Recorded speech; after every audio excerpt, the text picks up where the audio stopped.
以前我講完啲錶咧，有啲人就會留言翻俾我，就話：哇，你講嗰隻錶而家好難揾到喎，買唔到喎。咁當然啦，即係太普通嘅錶，通街都見到嘅錶，講嚟做咩咧？係嘛？咁我通常都會講啲特別啲嘅錶噶啦。但係今次咧就為咗滿足大家嘅購買慾咧，咁我就唔講一隻你而家去錶鋪肯定買到嘅錶啊，就係呢隻精工嘅新版嘅王者武士啊 ，King Samurai。咁點解我會特登攞一隻錶出嚟講咧？咁當然係有原因嘅，因為呢隻錶咧實在係太抵玩啦。即係如果你未接觸過呢隻錶嘅話咧，我強烈建議你去嘗試去買一隻嚟玩下，或者就算你唔買，你去錶鋪度睇下摸下都係好過癮嘅事嚟。點解咧？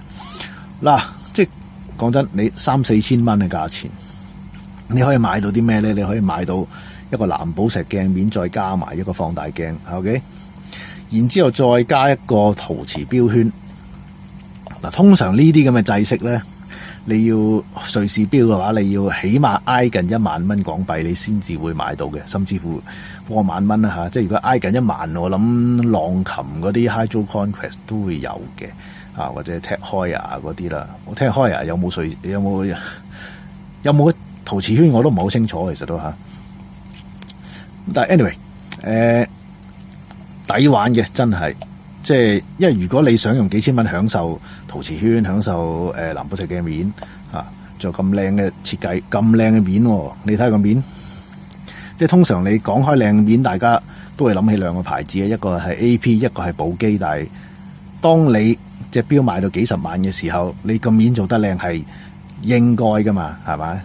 但係幾千蚊嘅錶，你都可以有咁有質感嘅波浪面咧，我睇下，真係唔係，即係唔係隻隻錶有，我都服咗精工啊！因為你就算睇翻 Citizen 啊，或者係 Casio 咧，都應該做唔到呢種面嘅吓。所以即係精工係落好多心機去做靚嘅面嘅，同埋個好傳神啊！隻魔鬼魚都啦，43mm 咧，可能有人會覺得聽起上嚟好似好大啊，但係其實戴上手就 OK 嘅，唔算太大。因為點解咧？因為佢個粒位咧係收得好細嘅，好短嘅條粒，同埋佢收咗落嚟嘅。你見佢帶咧都貼得嗰個殼好貼。咁講起條帶就當然都非常之唔錯啦，膠帶好軟熟。呢個扣就幾得意嘅，用金屬嘅，就通常都係膠嚟噶嘛，呢嚿帶佢用金屬啊。咁個扣亦都係有精工嘅字喺度啦。咁呢隻有鋼帶款嘅，但係我覺得膠帶就襯翻個面啊，佢條帶襯翻個面就成件事就有型好多啦。夜光咁遮一遮就已經睇到啦吓。夜光都非常之好嘅做得。咁扭下隻3針啦扭下隻3針錶啦。咁佢用翻精工傳統嘅4R 入門級嗰個機芯，咁3針錶都係咁啦，冇咩特別啦。咁相翻實嘅啦。如果你問我佢同Omega Seamaster 有咩分別？嗱，坦白講，我揸上手摸嚟摸去都唔覺得有咩分別嘅。就係除咗佢嗰個潛水深度得200米之外咧，咁呢樣就會削個 Seamaster 啲啦。咁但係就即係好坦白講，真係冇乜分別。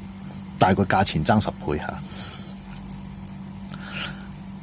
底蓋有個浮雕啦嚇，但係物底嚇 Special Edition 唔需要太認真，因為精工永遠都有特別版噶啦嚇，即係冇需要特別追求啊，只要隻錶靚就得噶啦。咁買精工有一樣嘢要注意翻咧，就係佢係有分日本版同埋唔係日本版嘅。咁點樣睇咧？就係睇翻佢呢個6點位左手邊呢度咧，有冇寫住 Made in Japan 或者有冇 Japan 個字啦。總之有 Japan 呢個字咧，就係日本版嚟嘅。因為如果佢唔係日本版嘅話咧，佢係唔會有 Japan 呢個字嘅。咁其實佢又好混亂嘅，我覺得，因為佢就算同一隻款咧，佢係有日本版同非日本版。例如我手上呢一隻咧就係咁啦，有啲係冇 Japan 呢個字嘅喺呢度，同一隻錶完全一模一樣嘅，就係爭個字咗呢度。咁我呢隻就係日本版嚟嘅，咁你見到因為太細嘅隻字，咁我鏡頭可能睇唔到，但係你見到啊呢度有啲字喺度啦，咁就係 Made in Japan 嚟嘅。咁但係佢有啲咧，有啲款式咧就係冇日本版嘅，例如呢隻王者武士有黑面同白面嘅。咁黑面同白面嗰兩隻咧，其實都係冇日本版嘅，我研究過啦嚇。咁就，但係佢又有啲錶咧，就淨係得日本版嘅嚇，有啲款式啊，淨係得日本版嘅。咁所以成件事就非常之混亂嘅，係有三個情況，即係話肯定冇日本版，淨係得日本版，同埋既有日本版，亦有非日本版嘅。所以你買精工嗰時，你要睇清楚啦，因為點解咧？日本版嘅價錢咧，通常係會貴少少嘅，大概貴1/4至1/5度啦，即係我覺得個價錢啊，即係例如啊，所以你真係要留意翻呢樣嚇。咁但係如果你問我質量上有冇分別咧，我睇唔出有分別啊。不過感覺上日本版好似型仔啲咁解啫嚇，即係其實心理作用嘅，即係我覺得嚇就大過實際。咁但係當然呢隻錶咧就事實上咧就非常之令我滿意啦嚇。即係如果你嫌瑞士錶都太貴嘅話咧，即係如果你浪琴啊、Omega 你都嫌太貴嘅話，咁呢隻就其實你買呢隻，其實你所享受到嘅嘢咧，同你買一隻 Seamaster 或者買一隻 Hydro Conquest 咧，其實係差不多嘅啫。即係我嘅經驗就係咁啦。咁今日就分享到呢度啦，非常值得推介嘅一隻精工王者武士 King Samurai，希望大家中意，下次再見。